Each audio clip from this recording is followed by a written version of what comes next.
It is the middle of summer, and your roses have hit the wall. That glorious first flush from early in the season is long gone. Now the bushes look tired. The blooms are small and blown out and faded almost the moment they open. The whole plant looks leggy and hot and a little defeated. And most people, looking at that, do one of two things.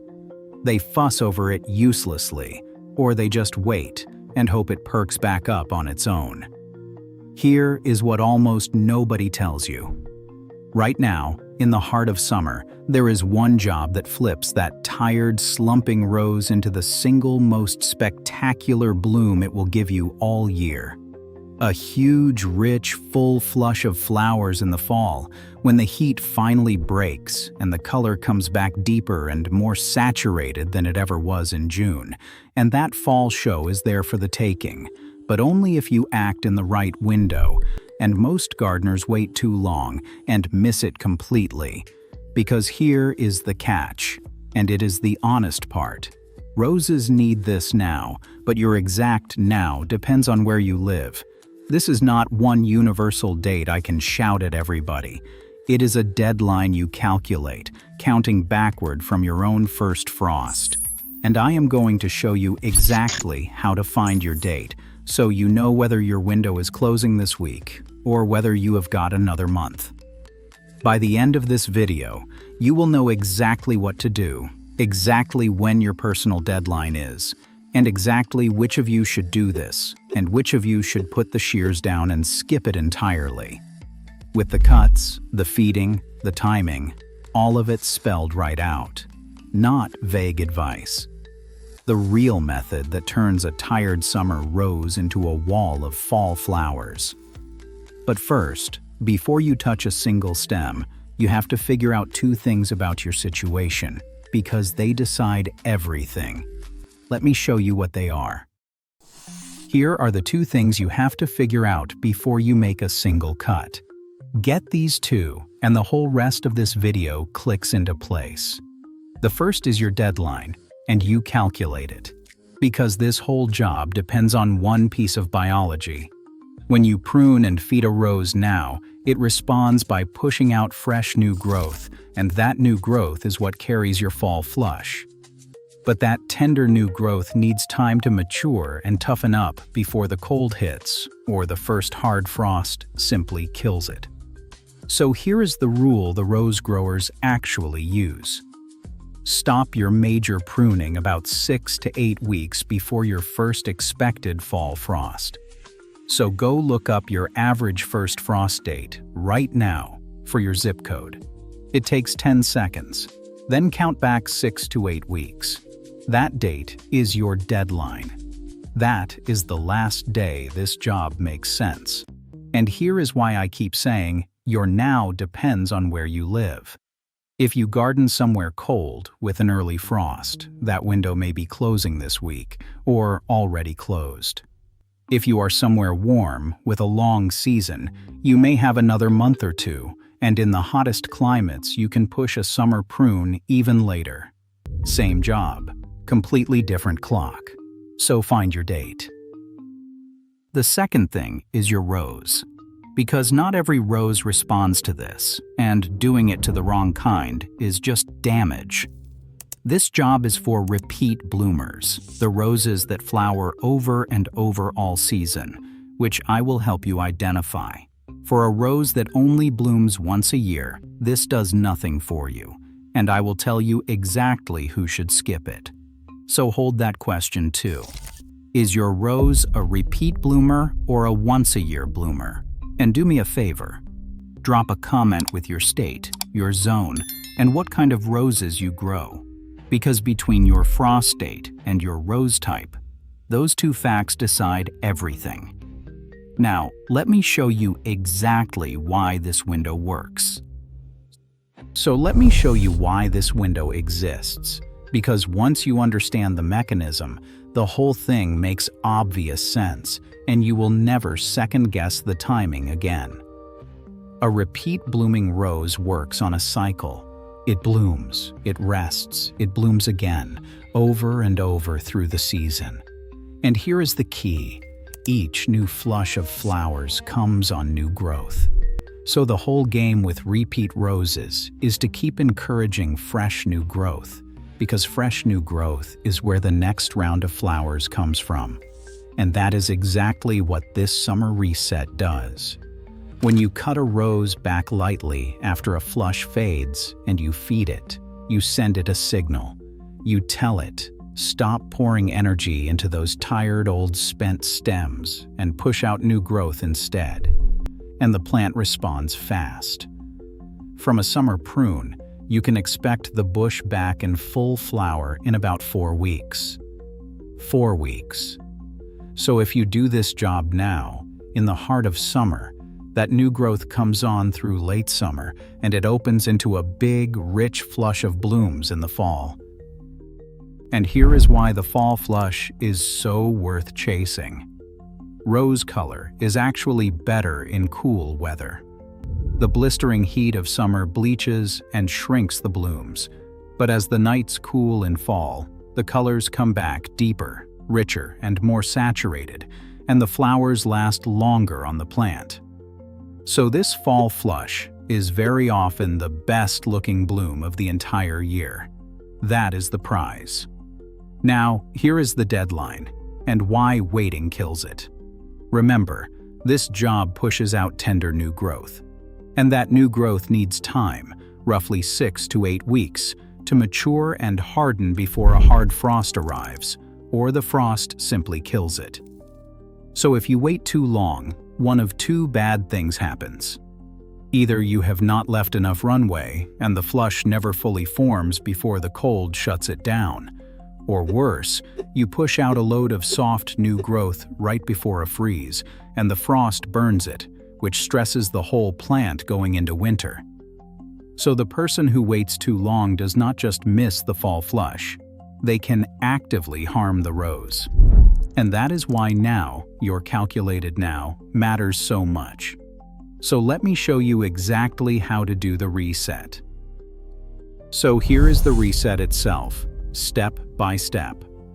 And the single most important word for this whole job, in the summer heat, is light. This is not the hard, dramatic cutting back you do in late winter when the plant is dormant. Your rose is already stressed by the heat right now, and heavy cutting on top of that stress can genuinely hurt it. So everything here is gentle. Think tidy and encourage, not chop and reshape. Start with the deadheading, because it is the heart of this. Deadheading just means removing the spent, faded flowers. But how you remove them is what triggers the new flush. Here is the technique, and it matters. Do not just snip the dead bloom off at the top. Follow the stem down from the faded flower, and look for the first leaf that has 5 leaflets on it. Rose leaves near the top of a stem often have 3 leaflets, but a little further down, you hit the full leaves with 5. That 5-leaflet leaf sits above a stronger bud, and that is where you want to cut. Make your cut about a 1/4 inch above that 5-leaflet leaf, on a slight angle, roughly 45 degrees, with the cut sloping away from the bud. And here is the detail that does double duty. Look for a 5-leaflet leaf with a bud eye that faces outward, away from the center of the plant, and cut to that one, because the new stem grows in the direction that bud points. So cutting to an outward-facing bud sends the new growth outward, away from the center, which keeps the middle of the bush open and airy. Hold on to that, because that open, airy center is going to matter enormously in a moment. Now, beyond deadheading, do a little light shaping while you are in there, but keep it minimal. 3 things. First, the 3 Ds. Remove any wood that is dead, damaged, or diseased, cutting back to healthy growth. This is always safe, any time of year. Second, take out any canes that are crossing and rubbing against each other, because those rub wounds are open doors for disease. And third, if you see suckers, those vigorous shoots coming up from below the graft union, the knobby knuckle down near the base, tear them off, because they come from the rootstock, not your rose, and they will steal its energy. And a few rules that protect the plant while you do all this. Cut in the cool of the morning, not the blazing heat of the afternoon, because pruning in high heat stresses the plant. Work on a dry day, never wet, because wet foliage spreads disease from cut to cut. And use sharp, clean bypass pruners, the kind whose blades slide past each other like scissors, for clean cuts that heal fast, never the crushing anvil kind. That is the cut. Light, clean, to an outward 5-leaflet leaf. Now, cutting alone is only half the reset. The other half is what you do the moment you finish. The moment you finish cutting, you feed, because the two halves work together. The prune tells the plant to push new growth, and the feeding gives it the fuel to actually do it. Skip the feeding, and you have asked the rose to build a whole fall flush with nothing to build it from. So right after you prune, give the plant a good, balanced rose fertilizer, applied to the soil around the base according to the label. Roses are hungry plants, big eaters, and this is the feeding that powers your fall show. And here is the step people skip. Water it in deeply, right after you feed. A deep, thorough soak carries those nutrients down to the roots, and it also protects the plant from the fertilizer, because feeding a bone-dry rose can burn the roots. So feed, then soak. While you are at it, take care of the soil around the plant, because a rose pushing new growth in late summer heat is drinking hard. Lay down about 2 inches of mulch over the root zone to hold moisture and keep the roots cool, pulled back a few inches from the base of the canes so it is not piled against the stems. And going forward, water deeply at the base of the plant, at least once a week while it is growing and blooming. A deep weekly soak beats a daily sprinkle every time. Now here is the bonus, and it ties directly back to those cuts you just made. Remember how I told you to cut to outward-facing buds to keep the center of the bush open and airy? Here is why that matters so much, especially right now. Summer is peak season for black spot, the fungal disease that puts those black, fuzzy-edged spots on rose leaves, yellows them, and strips the plant bare. And black spot needs one thing above all to take hold: moisture sitting on the leaves. A dense, crowded, closed-up rosebush traps humidity and stays wet for hours, which is exactly what the fungus wants. But an open, airy bush, thinned in the center, dries fast after rain and dew, and that dryness is your best defense. So the light pruning you just did is not only about flowers, it is disease control. And there are 3 more habits that go with it. Remove any leaves that already show black spots promptly and get them out of the garden. Never water your roses over the top of the foliage. Water at the base in the morning so the leaves stay dry. And clean up all the fallen leaves and clippings from under the plant, because the fungus overwinters in that debris and reinfects the plant next year. And there is one more part of this you have to get right, because as you cut, you can actually spread the disease yourself. Which brings me to a quick, important word. Because here is something the sources are blunt about. Black spot and other rose diseases ride from plant to plant on your pruners. You cut an infected stem, then cut a healthy one with the same blade, and you have just carried the fungus into a fresh, open wound.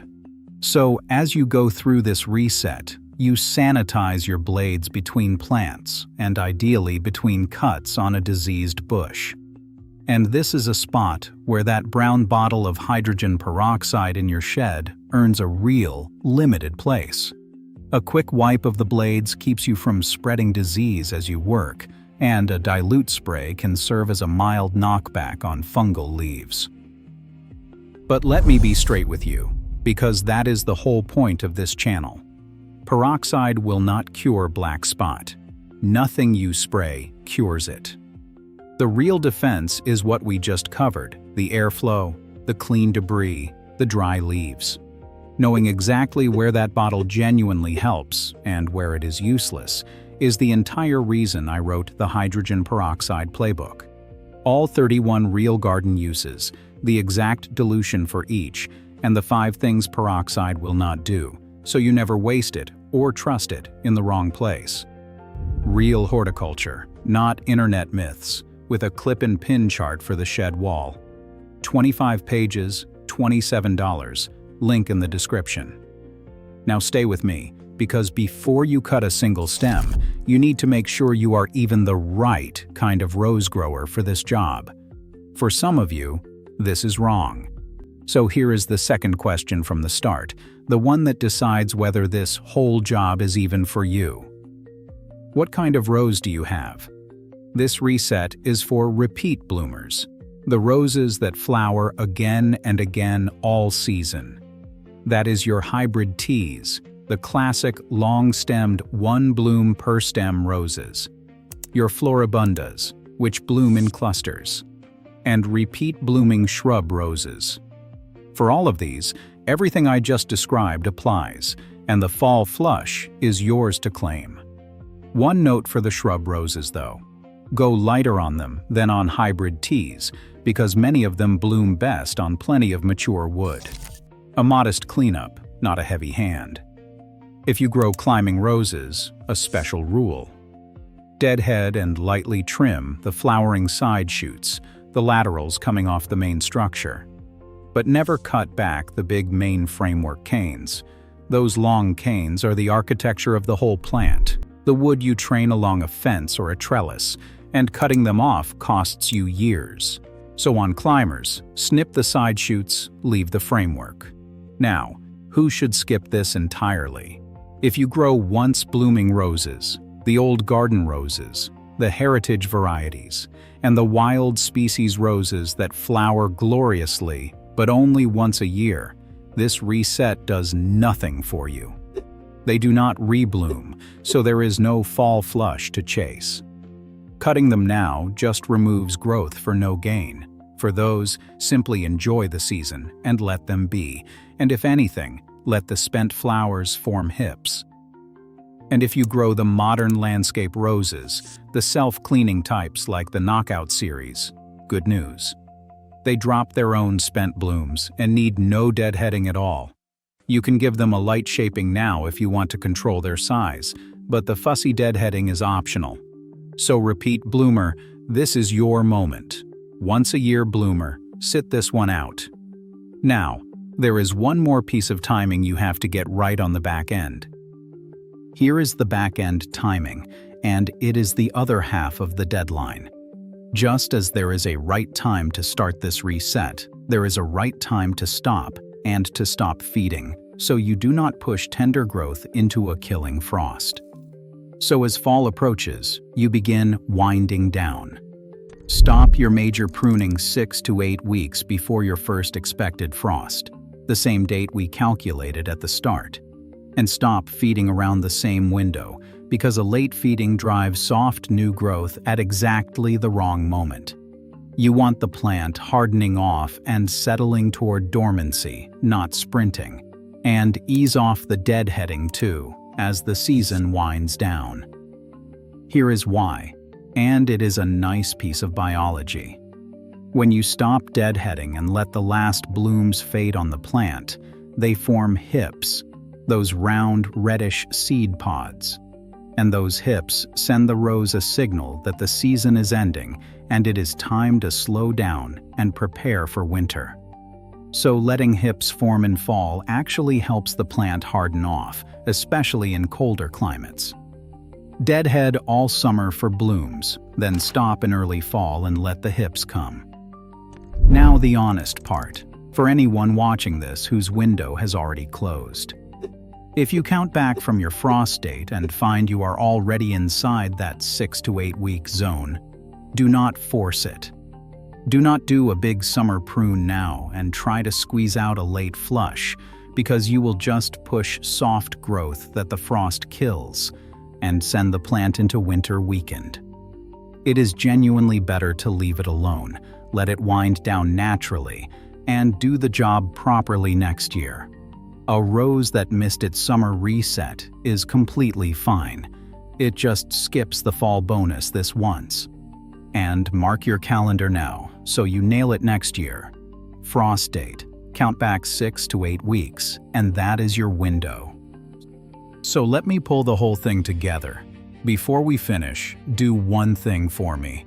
Think of one person you know who grows roses, whose bushes always look tired and blown out by late summer, who has never heard that a fall flush was even possible.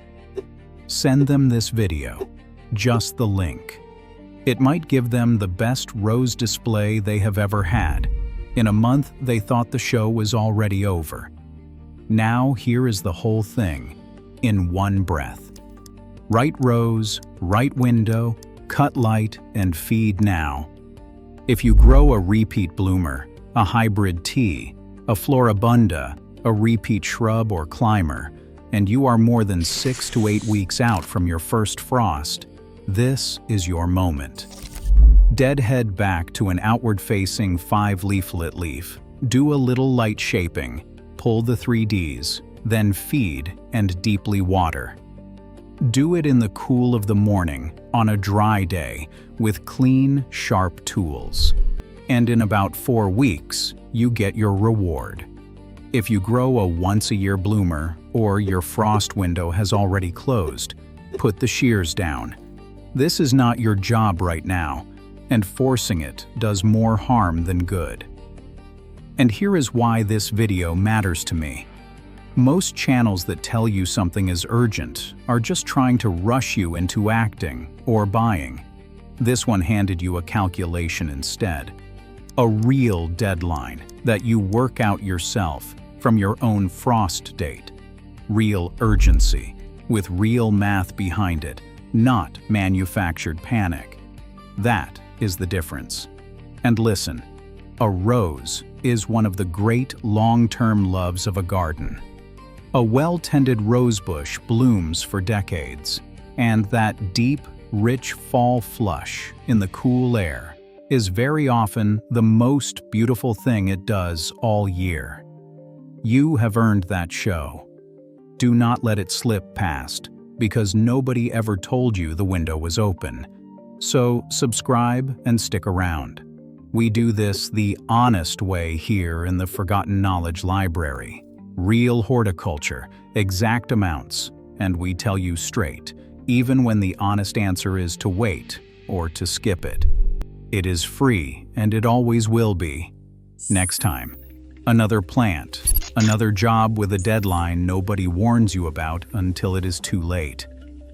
Now go look up your first frost date, count back 6 to 8 weeks, and then either reset your roses today or mark the calendar for next year. I will see you in the next one.